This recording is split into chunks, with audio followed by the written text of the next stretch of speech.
मोहब्बत पे 4 लाइन भूमिका को। प्यार पर हर किसी ने भरोसा किया, प्यार में लैला मजनू को दिल दे दिया, हीर राजा को इतिहास गाता सदा, प्यार पा कर के मीरा ने विष पी लिया, मगर प्यार में वासना जब भरा, अरे इस रिश्ते को उसने कलंकित किया, खा के ठोकर उसी प्यार में बंधना, दिल दीवाने से आखिर कसम ले लिया।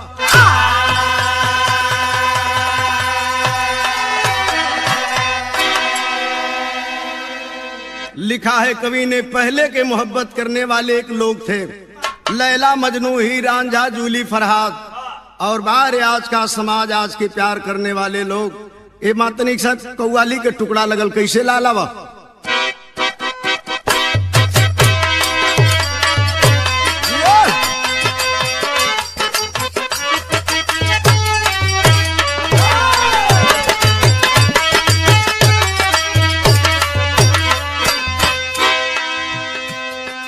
मेरा महबूब,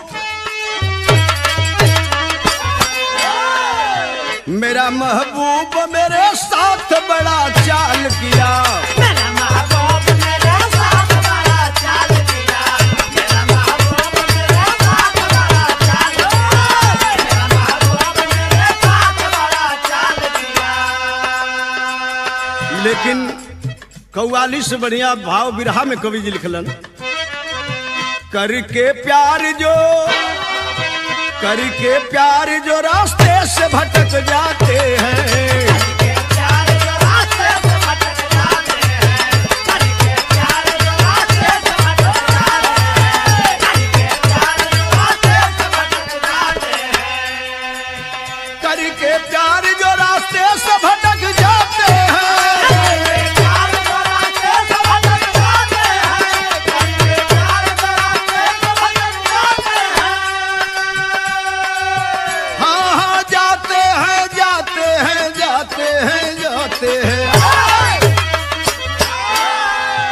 कांटा बन के वही दिल में खटक जाते हैं,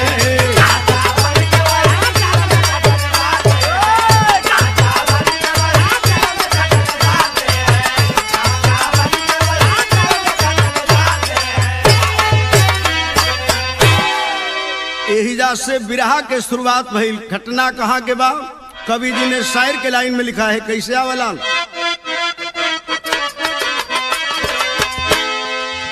गजब के प्यार का अफसाना ये सुनाता हूँ, धोखा प्यार में जमाने को बताता, बीएचयू बनारस की सुनिए ये कहानी, 2 दिलों में चढ़ी प्यार की, पढ़ता राहुल सिंह ये मैं में सयान, प्यार में बंदना के हो गया, इश्क के गोद में दिन रात वो समाये, इश्क के गोद में दिन रात वो गोता प्यार के समंदर में लगाए हैं।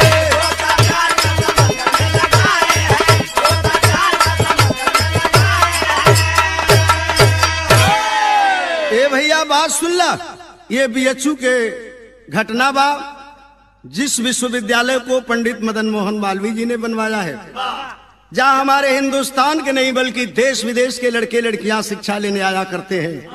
वही पटना का रहने वाला राहुल सिंह नाम का लड़का जो एमए में पढ़ रहा था, और इसी कॉलेज में बाबू गोरखपुर बिछिया कॉलोनी की रहने वाली वंदना नाम की लड़की एमए कर रही थी। एक दिन दोनों में नैन चार भइल, और नैन चार भइल तो प्यार शुरू हो गई। प्यार को परवाह नहीं चढ़ल, दोनों जीने मरने की कसम खा लिए। धीरे धीरे कुछ समय बीतल, ये बाबू वंदना के पेट में उस राहुल का प्यार पलने लगा। वंदना जाके राहुल से कहला, सैया जी तू हमारा हो वाला पति हवा, वादा किया कि बाबा विश्वनाथ के मंदिर में कुछ दिन के बाद शादी कर लूंगा।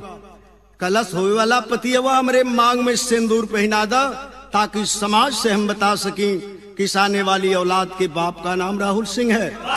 कहा रे पगली घबराओ मत, वो मेरी औलाद है। तुम्हारे पेट में जो प्यार पल्ला है मेरा है, किसी गैर का नहीं है। अपनी औलाद को जन्म लेने दो, गोद में ले चल के बाबा विश्वनाथ के मंदिर पे तुमसे शादी रचाऊंगा। वो लड़की के समझावत बाबी रहा में एक ठे गीत लगल कैसे।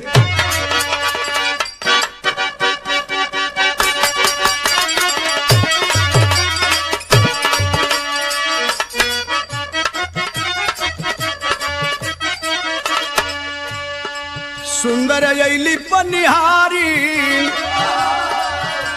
सुंदर अली पनिहारी कुआ नवा उमड़त आवे।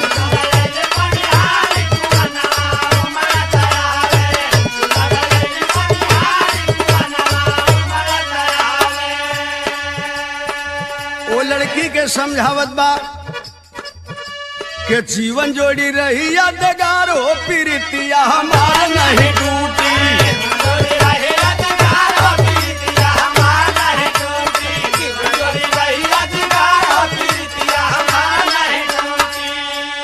धीरे धीरे वो लड़की के फुसलावत बहलावत ले गया।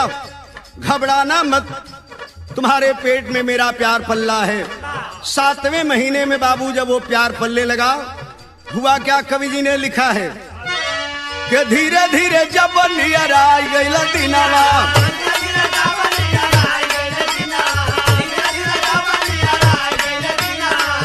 अरे बंदना का टूट गईला साजल सपनावा।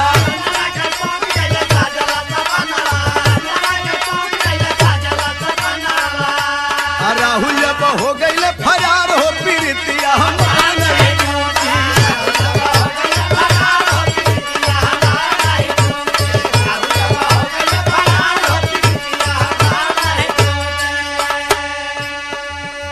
ये बाबू देखा जब वो राहुल की मां कुछ है दिन के बाद इसके तन से बेटा चाहे बिटिया जन्म लेगी। बाहरे राहुल उस लड़की के नाम से एक पत्र लिखा कि वंदना, तुझे मालूम कि जवानी के जोश में होश खो के जो तुमसे मैंने मोहब्बत कर लिया उसको एक सपना समझ करके भूल जाना, और जो मेरा प्यार तेरे पेट में पल्ला है उसका एवारसन करवा कर समाज में अपनी आबरू को बचा लेना। मैं सदा सदा के लिए विद्यालय छोड़ के जा रहा हूँ, जिंदगी में कभी मुड़ के मुझे तलाशने की कोशिश मत करना। जब वो लड़की इस पत्र को पाती है बाबू, नीचे धरती ऊपर आसमान फटने लगा। जाऊं तो कहां जाऊं, लेकिन एक बड़े बाप की बेटी उसकी सहेली थी जिसका नाम था निर्मला, उस पत्र को लेकर रोते बिलखते उसके क्वार्टर पे पहुंची है बाबू, और निर्मला को पैर पकड़ के वंदना एक ठे बात कहलस। का कहलस?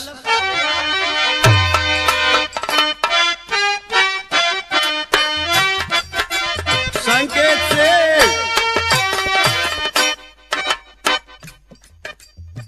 वंदना कहली जाके निर्मला से बतिया हो, वंदना कहली जाके निर्मला से बतिया, सूझे ना डहरिया हो वंदना कहली जाके निर्मला से बतिया, सूझे ना डहरिया हो वंदना कहली जाके निर्मला से बतिया, सूझे ना डहरिया। कैसे के बची सखी हमारी जतिया हो, कैसे के बची सखी हमारी जतिया हो, भइले मलाहवा फरार। अपने सहेली के पैर पकड़ के रोवत बा, सहेली तू मेरा साथ दिया करती है, जो राहुल मुझसे शादी करने का वादा किया था आज उसका लिखा हुआ पत्र पढ़ ले, और मेरा साथ देना चाहती है तो जिंदगी में चुटकी भर जहर ला के दे दे। मैं अपनी जीवन लीला समाप्त करना चाहती हूँ। मैं इस समाज में जीने के लायक नहीं हूँ, इस समाज में जीना नहीं चाहती हूँ। ओकर सहेली आंसू पोछे लगल, कलश नहीं रे पगली, मात्र 10 है 15 दिन के तो बात बा, हमारे क्वार्टर में पड़ी रहो, प्रसव पीड़ा का दर्द होगा, ले चलूंगी किसी नर्सिंग होम में एडमिट करवा दूंगी, और तेरे तन से बेटा चाहे बिटिया जो भी जन्म लेगा उसकी हत्या करके किसी नाले नाबदान में फेंक देंगे। समाज में तेरी लोक लाज बच जाएगी। अपने सहेली की बात मान के रहे लगल। कुछ ही दिन के बाद प्रसव पीड़ा का दर्द हुआ। बनारस के राधे नर्सिंग होम में ले जाकर उसकी सहेली एडमिट करवाती है, और जब एडमिट भइल कुछ ही देर के बाद हल्का ऑपरेशन से एक सुंदर बेटे को जन्म देती है। नर्स ले जाके नहला धुला के वो लड़की के गोद में जब वो लाल के डल्लस, सोच रही है कि इसकी हत्या करूंगी तो समाज में मेरी लोक लाज बचेगी, और एक तरफ सोच रही है कि मेरे तन से पैदा हुआ ये मेरे कलेजे का टुकड़ा है। बिरहा में एक ठे गीत लगल जौना के स्वर्गीय रामदेव गुरु गावे।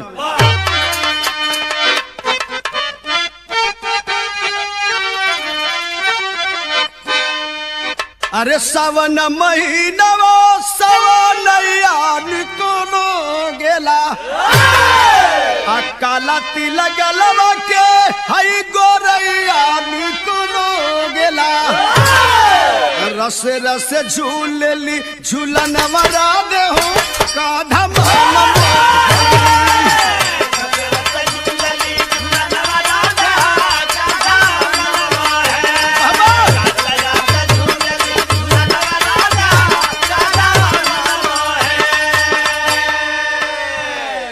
भैया वाह रे वाह। जब वो लाल के अपना गोद में लियलस, कवि जी भाव लिखलन बिरहा में कि ठानी के परनिया अरे सुवन जो नमावेली, आ देखे जब सुघरी लाला नवा गोरिया हो मनवा मोहेला।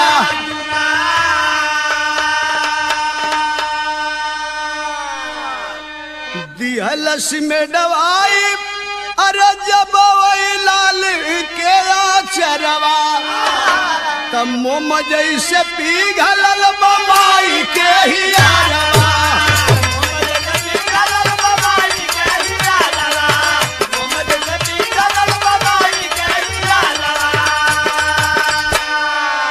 सोचत बा कि कैसे कर बेलाल के बधनवा रनिया हो मनवा मोहेला दू।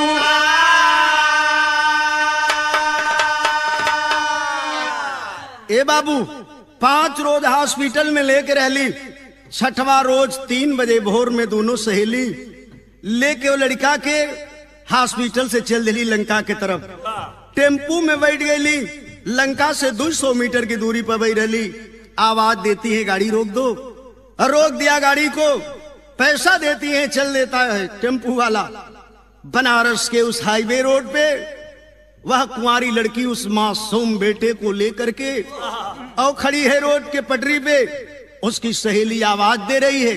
क्या तमाशा देखती है? दबा दे अपने बेटे के गर्दन को और फेंक दे उस नाले में। नहीं बोलती है। दूसरी बार उसकी सहेली चल पड़ी। ला अपने बेटे को दे दे, मैं इसकी हत्या करके फेंक देती हूँ। और जो ही उसके बेटे को गोद से लेना चाहती है उसकी सहेली, तब तक अपनी सहेली के कलाई पकड़ लेलस और पकड़ के एक बात कहलस। का कहलस?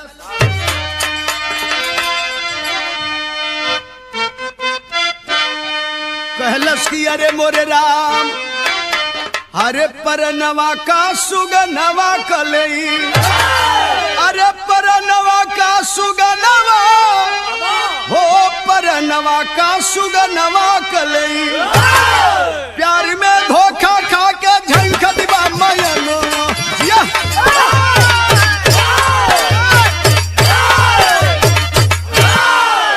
प्यार में धोखा खा के झंख दिवा मैनवा परनवा का सुगनवा कलई। कैलस नहीं रे सहेली, ऐसा कुछ नहीं होगा। प्यार तो मैंने किया, पाप तो मैंने किया था। इस मासूम का क्या दोष है? ये नन्ही सी जान तो इस जहान को देखा भी नहीं है रे। कोई ऐसा तरकीब लगाओ कि ये नन्ही सी जान भी इस जहान में जिंदा रहे और समाज में मेरी लोक लाज भी बच जाए। 5 मिनट के बाद होकर सहेली को उपाय बतौलस। विदेशिया में कवि जी लिखलन।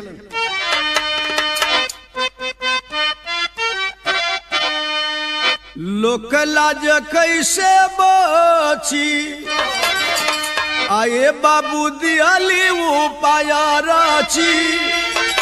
आ दोनों सखी मिली के बनवालियो जाना।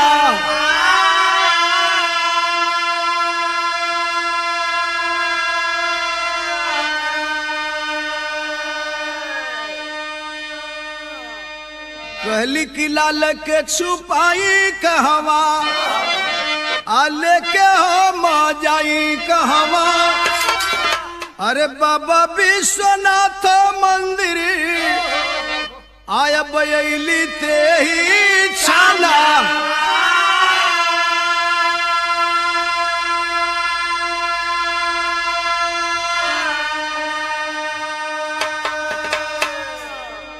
ए भैया दोनों पहुंचली बाबा विश्वनाथ के मंदिर पे। जो भाई गए होंगे देखे होंगे तमाम नारियल फूल चुनरी चढ़ाने का सामान जो बिकता है दुकानदार अपनी अपनी दुकानें सजाए हैं। वही माई दोनों 5 रोज के लइका के लेके घूमत है। नजर पड़ल कि एगो 60 बरिस का बुढ़ऊ दुकान कैले हवन। वही दुकान पर दोनों पहुंचली। जाके कहली बाबा 100 रुपया का प्रसाद बांध दिया। जब वो बूढ़ा माली तो ये बाबू जब प्रसाद बांध दिलन तो अपने अपने कांख से लेडीज बैग उतार के दुकनिया पर दोनों रख दिली। आपन दोनों चप्पल निकाल के दोनों ठौरी रख दिली। हमन के सामान देखिए बाबा आ निवेदन कैली कि तुम्हारा आदेश हो तो लड़कवा के सुता देती जा। आ कुछ ही देर के बाद मंदिर से पूजा करके थी जा लेके चल जाती जा। बुढ़ऊ के दया आ गई। कहलन सुता दे बिटिया। सुता तो दिहली लेकिन कैली का दोनों कि मलिया के लाला दिहली आ दर्शन के बहाना कैली। अरे छोड़ी छतवा सा दोनों भगली मायाना।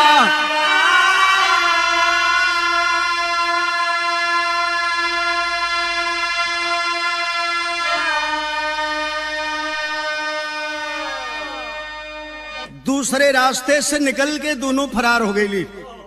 2 घंटा बीतल 3 घंटा बीतल। सवेर के जब धीरे धीरे 7 बजल ओ बुढ़ऊ के बुढ़िया नाश्ता लेके दुकान पर पहुंचली। देखली एगो मासूम लड़का सुतावल बा। 2 गो बैग रखल बा। लेडीज चप्पल 2 ठे मेहरारून के रखल बा। कहली बुढ़ऊ से ई कैसन लड़का कैसन चप्पल कैसन बैग रखले हुआ। बुढ़ऊ कहलन तनी दुकान संभारा। 2 ठे मेहरारू वैली लड़का के हमरे हवाले करके बाबा विश्वनाथ के मंदिर में पूजा करे गईली। अब ले लौट के ना अली। जाय के 2-4 घंटा बुढ़ऊ खोजलन रहे तब तो मिले। समझ गया वो बूढ़ा माली ये किसी ने अपनी नाजायज औलाद को मेरे हवाले कर दिया। जब धीरे धीरे शाम होए लगल बुढ़िया लड़का के कैसहू दूध पियावत बा खिलावत बा। वह बूढ़ा माली दुकान से उठा और दोनों लेडीज बैग अपने कंधे में टांग लिया बाबू और हाथ में उस लेडीज चप्पल को उठा लिया। 7 रोज के 6 रोज के मासूम बेटे को उस गोद में उठा लिया। किया क्या कि लालच पिटाए लागल। अरे समनिया राये लागल तले के कोतवाली माली आ चलल बासु गाना।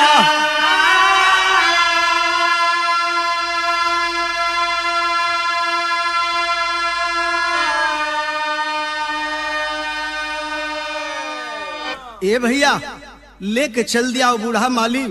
ले चलो इस औलाद को कोतवाली में कोतवाल साहब को सुपुर्द कर दूं। इस लड़के को अनाथालय में भिजवा देंगे। अन्यथा जमाने में बहुत ऐसा लोग हुवन जे के मालिक दौलत बहुत दिले हवन लेकिन उस दौलत पर कोई औलाद नाम की चीज नहीं है। किसी को दे देंगे कोतवाल साहब परवरिश कर लेगा। लेकिन कोतवाली से बाबू मात्र 150 मीटर की दूरी पर वो बूढ़ा जा रहा था। तब तक एक 27-28 वर्ष का नौजवान जिसके कंधे पर लिखा था उत्तर प्रदेश पुलिस नजर पड़ी। जब बुढ़ऊ करीबे इलन रोक के कहलस बाबा ये मासूम बच्चा गोद में लेके तू बुढ़ौती में कहा जात हुआ बाबा। आखिर इसकी माँ कौन है कि इतनी बड़ी जलालत झेल रहे हैं। बुढ़ऊ के आंख से आंसू चले लगल। सारी बात बताए उस लड़के की कि बेटा सिपाही जी ये लड़का के हम कैसे पौली। जब सारी घटना को सुना सिपाही उसका हृदय विदारक हो उठा। ममता जगी सिपाही की और कहा कि बाबा इस कोतवाली का मैं सिपाही हूं, इस बच्चे को मेरे हवाले कर दीजिए। बुढ़ऊ सोचे लगलन कि चाहे कोतवाल के दा चाहे सिपाही के दा, ये लड़का से हमार गला छूटे। तो बिरहा में एक ठे गीत लगल। कौन गीत बालाल?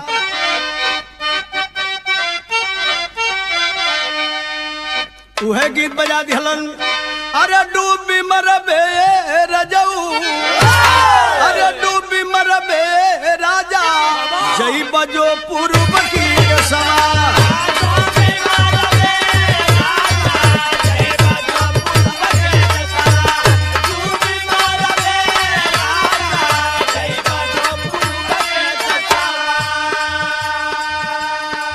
लेकिन वो बुढ़ऊ के गोद से उस सिपाही अपने गोद में जब वो लाल के लिहलस, तो बिरहा में भाव कवि जी लिखे।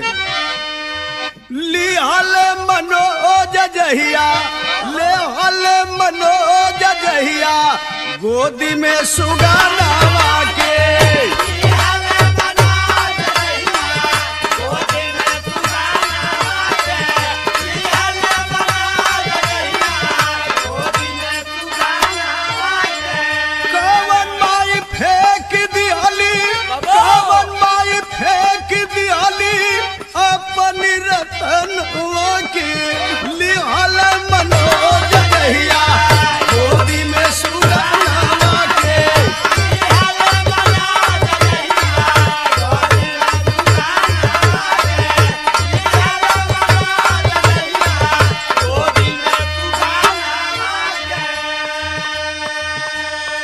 हमारे उत्तर प्रदेश में सबसे बड़ा गांव है, जिस गांव का नाम है गहमर, गाजीपुर में पड़ता है।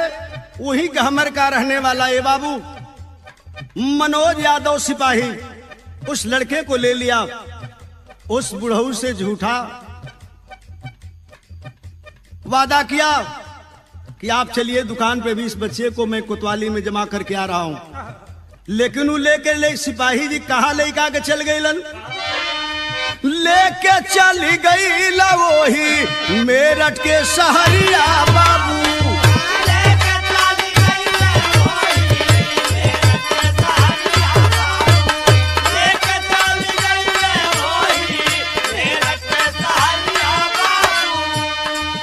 दाई के लगवलन ऊ का रैली रखवरिया बाबू।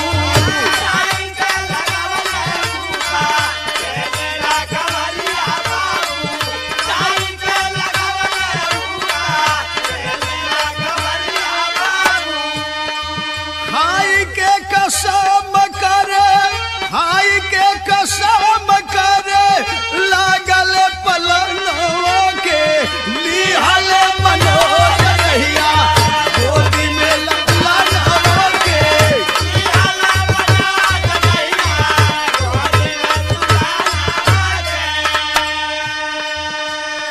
वह सिपाही कसम खा लिया कि मैं जिंदगी भर अपनी शादी नहीं कर सकता हूं। इस लड़के का धर्म का बाप बन करके इसका परवरिश करूंगा और समाज में एक अच्छा इंसान बनाकर पेश करूंगा। परवरिश कराने लगा। धीरे धीरे वो लड़का 5 वर्ष के भई। नाम रखा उसका दीपक कुमार। विद्यालय में दाखिला करा दिया। पढ़ने लगा वो लड़का। धीरे धीरे कुछ और समय बीतल बाबू। जब वो दीपक कुमार 8 वर्ष के हो गई, तो एक दिन एगो छोटी मुकी घटना घट गई। एसपी के बंगलवा खेलत गोइल बा सुगनवा भैया।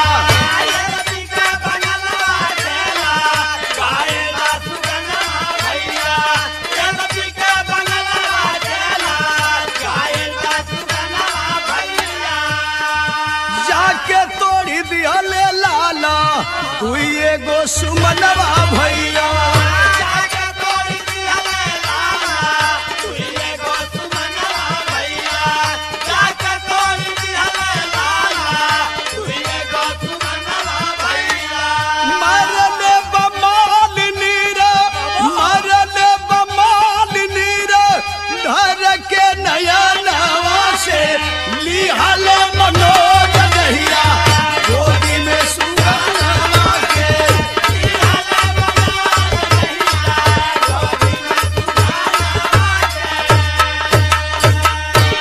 ए बाबू, रविवार का दिन था, छुट्टी थी।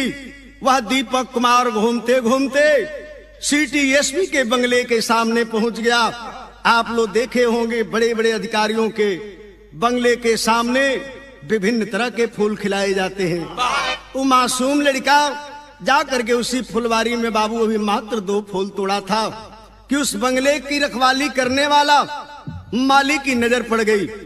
अंदर खिड़की से देख रहा था, फूल तोड़ते हुए दीपक के पास दौड़ते हुए आया और दीपक के कॉलर को पकड़ लिया, 4-5 चाटा उसके गाल पे मार दिया।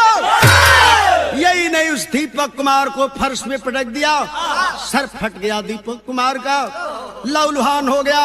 आवाज दिया, भाग जाओ, आइंदे इस फुलवारी में आने की जुर्रत मत करना। वो दीपक लहूलुहान मासूम बेटा बाबू दौड़ते भागते अपने उस धर्म के बाप के पास पहुंचा, जहां उसका धर्म का बाप अपने कैंपस में अपने लाडले के लिए भोजन बना रहा था। जब देखा अपने मासूम को घायल, गोद में पकड़ लिया। रे बेटा, ये चोट तुझे कैसे लगी बेटा? रो रो के बताने लगा, पापा उसी फुलवारी में मैं गया था, उस बंगले का माली जो है पापा मुझे मार दिया। इतना बात जब सुनाओ, सिपाही अपने मासूम बेटे की कलाई को पकड़ा, लेके गया उस बंगले पर। आवाज दिया कि इस बंगले के अंदर कोई है, इस बंगले के अंदर कोई है तो बाहर निकलो। आवाज सुन करके वो माली बंगले से बाहर निकला। सवाल किया, क्या पूछने आए हो? कहा, वो सिपाही की यही पूछने आया हूं कि मालिक ने तुझे कोई औलाद दिया है या नहीं दिया है। डांट करके कहा कि औलाद वाले बनते हो, भाग जाओ। मैं सिटी एसपी के बंगले का माली हूँ, चाह दूंगा तो 5 मिनट में नौकरी से सस्पेंड करवा दूंगा। इतना ही बात जब कहा बाबू, सोचने लगा वो सिपाही, जिस धर्म के बेटा के लिए मैंने जिंदगी शादी न करने का फैसला किया और ये माली मुझे धमकी दे रहा है कि नौकरी से सस्पेंड करवा दूंगा। अपने को रोक नहीं पाया वो मनोज सिपाही, दौड़ पड़ा उस बंगले के ऊपर, चढ़ गया और पकड़ लिया उस माली के कॉलर को और घसीटते उस फुलवारी में लाया जहां उसके मासूम बेटा को उसने मारा था। तो बिरहा तनी वीर रस के ओर चलल, यहाँ एक गजब का गीत लगल बाबू।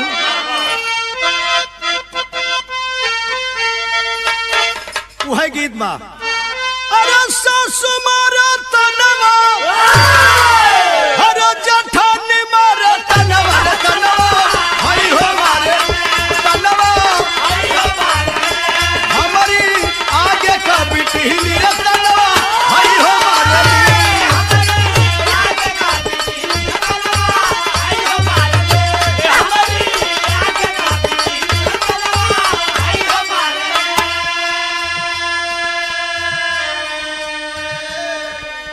ई तो तरज रहल, बिरहा में भाव कवि जी लिखलन, पकड़ लिया उस माली के कॉलर को, बंगले से नीचे घसीटते लाया। भाव कवि जी लिखलन, का भइल, अरे मरला बा माली कहि के, अरे डाकत मा सुगना रे जबुबा, ये नवा कइले जबुबा, बोला डाकला नयनवा हो जबुबा, ये नवा कइले ना।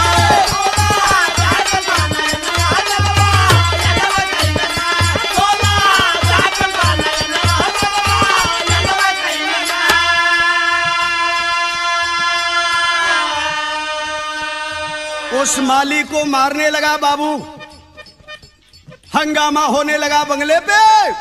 आवाज सुन के चारों तरफ से सिपाही दौड़ पड़े और जब तक सिपाही दौड़ के मनोज के पास अइलन, तौले का कजलस कि मरना मलिया के और आज टूटल गा रतनवा रे जबुबा, ये नवा कइले जबुबा,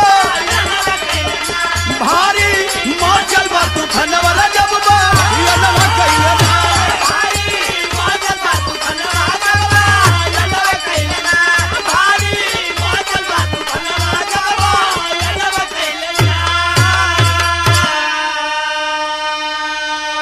ए भैया, दौड़ करके सिपाही मनोज यादव को पकड़ लिए। अरे तू कहीं पागल तो नहीं हो गया है? तुझे मालूम है कि नहीं कि सिटी एसपी के बंगले का माली है? आवाज दिया वो सिपाही, चाहे अमेरिका के बिल क्लिंटन के बंगले का मालिक क्यों ना, मैं इसे नहीं छोड़ सकता हूं। पकड़ तो लिए सिपाही बाबू, लेकिन वायरलेस सेट पे सीटीएसपी को सूचना दी गई। जब सूचना पाती हो महिला सीटीएसपी अपने हमराइयों के साथ बंगले पे धमकती है, सिपाहियों से अवगत होती है। मेरे मालिक को मारने वाला कौन है? 7 के सिपाही बताए कि मनोज सिपाही मारने वाला है। इतना ही सुनी बाबू, उन्हीं सिपाहियों को आदेश दे दिया, गिरफ्तार करवा लेती है, गिरफ्तार करवा कर उस सिपाही को पाए में बदवा देती है और उन्हीं सिपाहियों को आदेश देती है, इस पर तब तक लाठी बरसाओ जब तक मैं मना न कर दूं। मनोज के हाथ वही 7 के सिपाही पकड़ के बांध दिलन और वही 7 के सिपाही जब लाठी बरसावे लगलन बाबू, उस सिपाही के आंख से आंसू की धार चलने लगी, आवाज देने लगा, एसपी साहिबा मेरी फरियाद सुन लीजिए, मेरे गलती को माफ कर दीजिए एसपी साहिबा। आवाज देती है रुक जाओ, पाए से खुलवा देती है, बैठ गई कुर्सी पर, बुलाने लगी, जा क्या कहना चाहता है। लड़खड़ाते पांव चला है वो मनोज सिपाही एसपी साहिबा के पास, तो रो रो के एक ठे बात कलस, बिरहा में गजब के गीत लगल।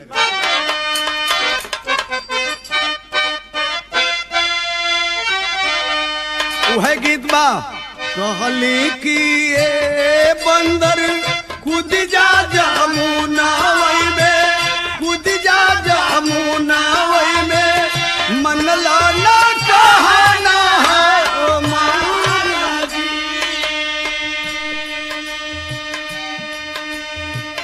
घर में फांसरिया डल के घूमता मदरिया हो लेके, घूमता मदरिया हो हाथ बड़ा डंडावन के महाराजी।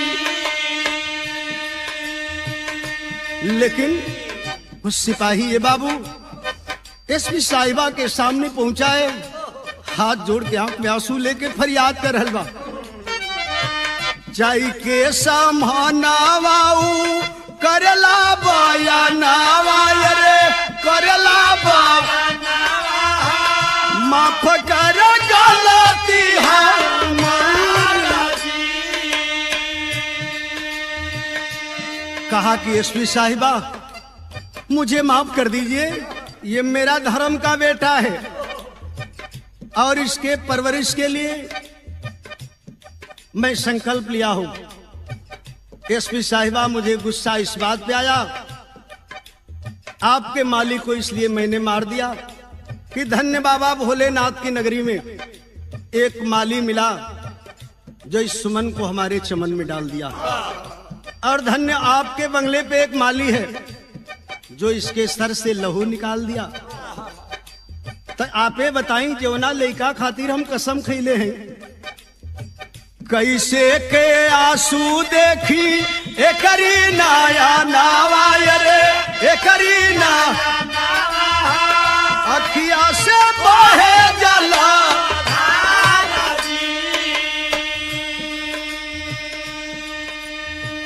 कहा कि एसपी साहिबा इसकी आंखों में आंसू नहीं देख सकता हूं, कैसे इसकी आंखों में आंसू देख सकता हूं। बोल पड़ी तेरा बेटा नहीं है, तेरे भाई का बेटा होगा, तेरे बहन का बेटा होगा, तेरे रिश्तेदार का बेटा होगा, इसके लिए इतना बड़ा जुर्म किया।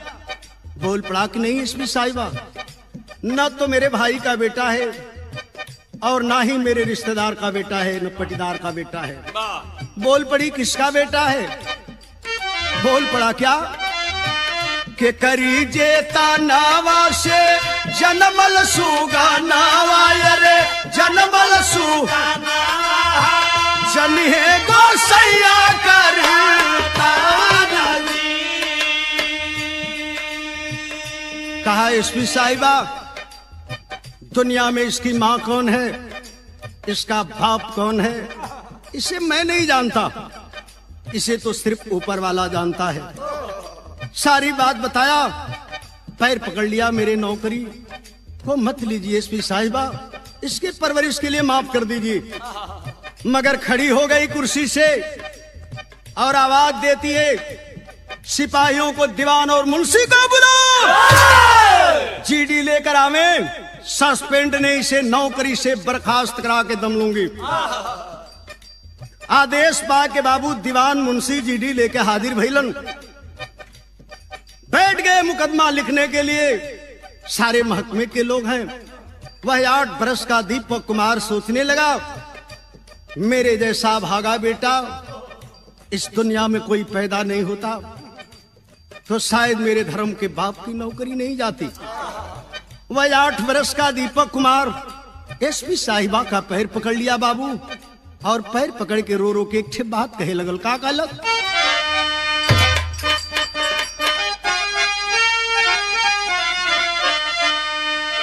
कैलस की बाबू के हमारी नौकरियानु हो, अरे जान ली हो ये माई।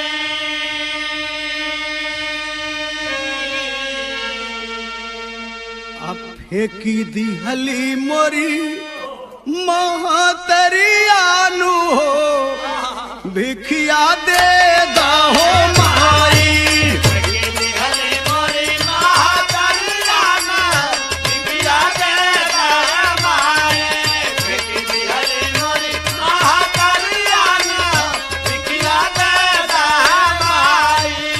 ऐसा नया ना थके ही करेलनी पलनवा, ऐसा नया ना थके ही करेलनी पलनवा, ऐसा नया ना थके ही करेलनी पलनवा। बगिया में तोड़ब नाही कबहू सुमनावा, बगिया में तोड़ब नाही कबहू सुमनावा, बगिया में तोड़ब नाही कबहू सुमनावा।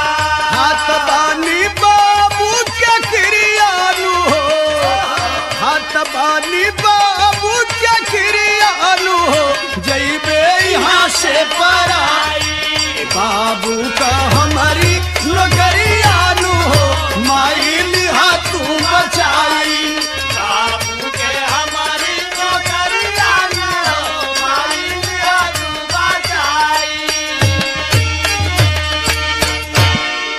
ए बाबू, वो मासूम एसपी साहिबा का पैर पकड़ लिया, आंख से आंसू बरसाते हुए फरियाद करने लगा, एसपी साहिबा हमरे बाबू को नौकरी मत ला, हम अपने बाबू के साथ कहीं दूर चल जाए। एसपी साहिबा हमारे बाबू बतावेलन कि ये बेटा बाबा विश्वनाथ के मंदिर से तोरा के लेके रे बेटा एगो माली आवत रहल कोतवाली में देवे बदे। ओ माली हमके सब बतौलस की 2 ठे मेहरारू अली ये लइका के रख के हमरे दुकान पर प्रसाद लेके चढ़ावे गईली, अपन सामान रख के वापस ना आईली। हम तोर कहानी सुनली बेटा, और तुझे गोद में ले लिया धर्म का लाल, ये कह के मेरा बाप परवरिश करता है। माई हमार दुनिया में कोई बाना, हमारे बाबू को नौकरी मतलब। इतना जब सुनी बाबू 5 मिनट के बाद कुर्सी से खड़ी हो गई। बिरहा में कवि जी आल्हा में लिखलन कैसे अब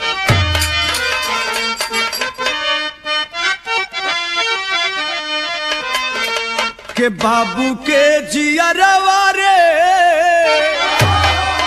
अरे कठोर भोले होला रे भैया। माई के जियरवा हुए ममता के धार, गोदिया में उठा के तहिया करे लगली बतिया पंचो। लेब नाही बाबू के नौकरिया रे तोहार, झार झार बरसे एसपी साहिबा के नयनवा तहिया। या बतानी आगवा के सुन नहीं जहार। ए बाबू एसपी साहिबा कुर्सी से खड़ी हो गई, उस मासूम को गले लगा के बोल पड़ी, नहीं रे बेटा हम तेरे बाप की नौकरी नहीं लूंगी। एसपी साहिबा के आंखों से आंसू बहने लगा। सिपाही ने सवाल किया कि हुजूर मैं तो अपने धर्म के बेटा के परवरिश के लिए रो रहा हूं, जिसके परवरिश के लिए भी आपके क्रोध का शिकार हुआ। आपके आदेश में 25 लाठी मैंने खाया, और अचानक आपके आंखों से आंसू क्यों निकल पड़े? एसपी साहिबा ने कहा, सिपाही अगर जानना चाहता है मैं क्यों रो रही हूं, बाहरे मालिक तेरा क्या इंतजाम है? क्या बोल पड़ी एसपी साहिबा जी? हमरे तनवा आशई हो जानमल सुगनवर सुनिला, प्यार में धोखा हम खैल रे बरियार, काशी के नगरिया फेकली और नमल रतनवा पर, लोकला जिया के मार भइल रे फरार, खैली कसम जग में करब नहीं सदिया कोई से, भीख मांगी तो से आज वो चरवा के पसार। ए बाबू, एसपी साहिबा बोल पड़ती हैं, ये दूसरे किसी का बेटा नहीं है, ये मेरे तन से जन्मा हुआ मेरे कलेजे का टुकड़ा है। सारी बात बताती हैं। प्यार में धोखा खाने के बाद अपने सहेली के साथ इस लाडले को उस माली के दुकान पे मैं ही रखी थी, और प्यार में धोखा खाने के बाद मेरा मर्दों से विश्वास उठ गया और मैंने कसम खा लिया कि ता जिंदगी अपनी शादी नहीं कर सकती हूँ। लेकिन बाहरे मनोज सिपाही, तू आज के बाद इंसान के रूप में भगवान मिल गए। दौड़ करके एसपी साहिबा जी पैर पकड़ लेती है उस सिपाही का, एक बात कहती है, बाबू अब